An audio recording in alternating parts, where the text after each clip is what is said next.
You know where that come from? Watching that damn TV.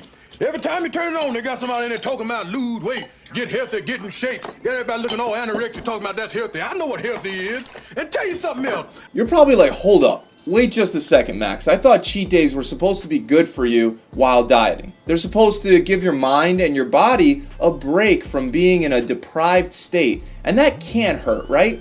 Well, the truth is that the only way that most people go about doing cheat days and cheat meals nowadays sabotages their weight loss and their fat loss efforts. In fact, one poorly planned cheat day can set you back a whole week, if not two. The good news is that there are ways of setting up a cheat day and a cheat meal without halting your fat loss and without destroying your whole diet plan. In this video, I'm going to answer questions like when you should have your cheat day, how often you should cheat, and how many cheat meals a day you can have without putting on body fat.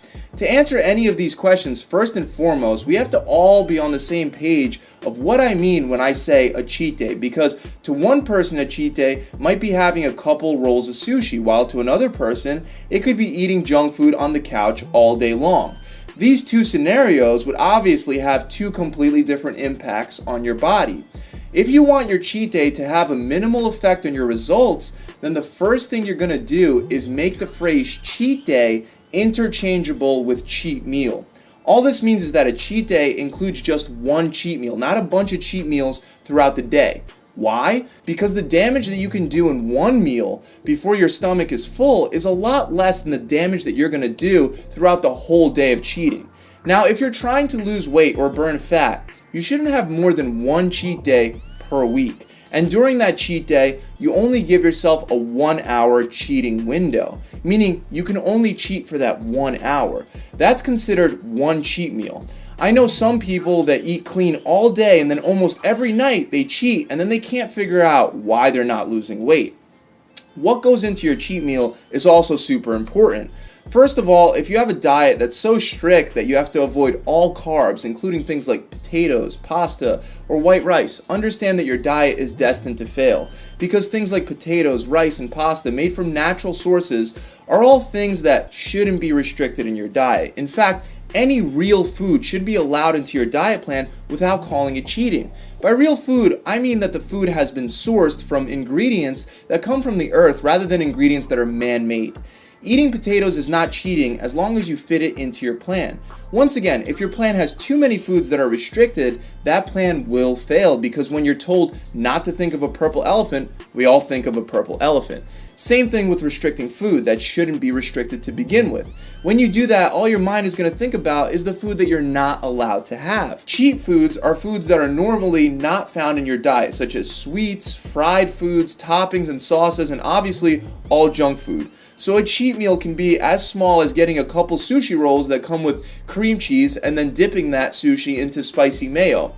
Obviously the spicy mayo and the cream cheese is not what I would consider real food, but the damage from a cheat meal like this is very, very small. Having a whole pie of pizza and ice cream with dessert, on the other hand, is going to be a lot higher in calories and could set you back a little further.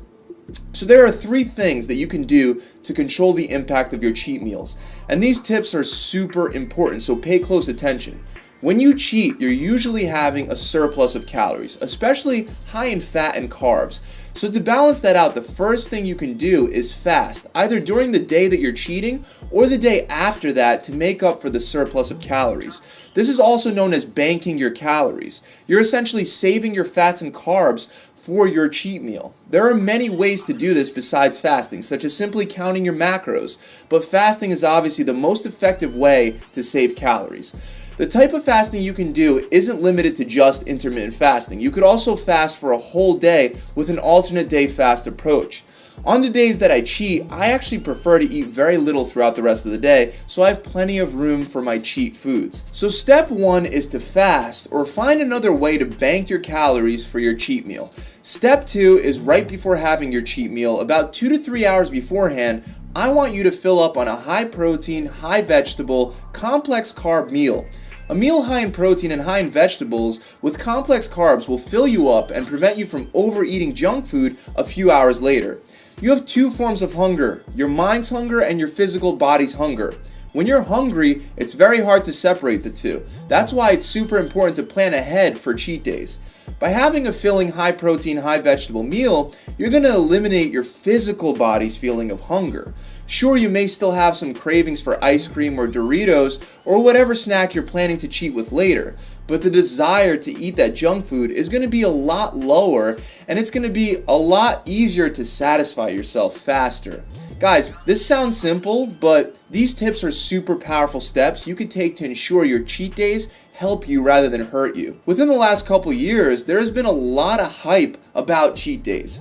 If you don't do cheat days, then your metabolism will slow down, right? And you'll plateau and stop losing weight. Well, the reality is that cheat days are not going to affect your metabolism for very long at all. After eating your cheat meal, your metabolism is going to return to resting normal rate pretty fast. And plenty of people lose weight consistently with no cheat days at all. The real purpose and benefit of a cheat day is for your mind. You want to break and you want to stop taxing your willpower and give into your food cravings. By doing this, a lot of people feel ready to not cheat for the next week, and it helps prevent binge eating. For other people, a cheat day may actually increase cravings, and for those people, they may be better off not cheating at all. But if you're the type of person that feels more empowered after a cheat day, the third tip is to just relax and enjoy yourself for that hour. Again, the point of the cheat day is for your mind to finally relax and for you to not feel like you're on a diet. You don't want to be counting every last calorie or stressing about what foods you can or can't eat. For that hour, enjoy yourself. You don't have to worry because you already set up all the proper conditions to ensure that your cheat day doesn't ruin your plan. You're only allowing yourself to eat for a 1 hour cheating window. You already banked a whole bunch of calories by fasting, or you plan on fasting the next day. And you already filled up your stomach with healthy, real food. So now for that hour, relax your mind and enjoy yourself if you want to get a true benefit out of cheating. Forget that metabolism stuff. Cheating is a break for your mind. That's it, guys. I really hope this video has helped you out. If you enjoyed this video, make sure you subscribe to this channel and also check out my website, gravitytransformation.com, where we give you much more than just another diet and workout plan. See you guys soon. Pump it.